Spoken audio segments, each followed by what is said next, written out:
কি বলবো ভাই, দুঃখের কথা। এমন একটা সময় আমরা আসছি, আসলে মনে হয় যেন পৃথিবীতে কেউ কারোর জন্য না।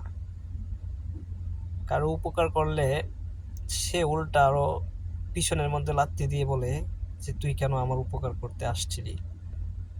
বর্তমান সময়ের অবস্থা হচ্ছে এরকম।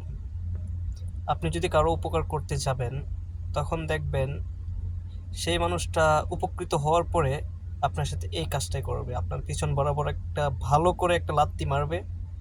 লাত্তি মেরে বলবে যে তুই কেন আসছিলি আমার উপকার করতে। ঠিক আছে? মানে বর্তমান সময়ে অবস্থাটা হচ্ছে এইভাবে দাঁড়াইছে।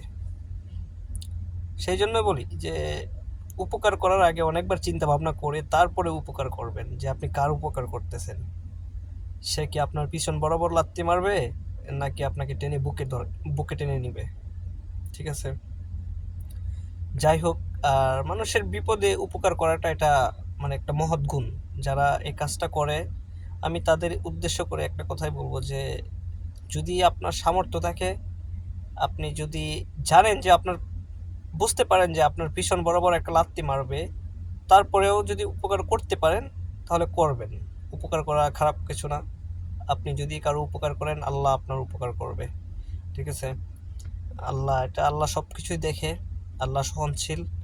আর মানুষের বিপদ আপদ সবসময় থাকে না, বিপদ আপদ কেটে যায়।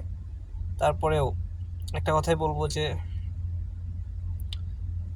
বিপদ কেটে গেলেও যদি সেই মানুষটা চেষ্টা করে যে আপনি যে তার উপকার করছেন ওইটা ভুলে থাকতে, কিন্তু সে কখনোই ভুলতে পারবে না। সে মনে মনে ভাববে যে আপনি তার একদিন না একদিন উপকার করছেন। সো ভালো থাকবেন।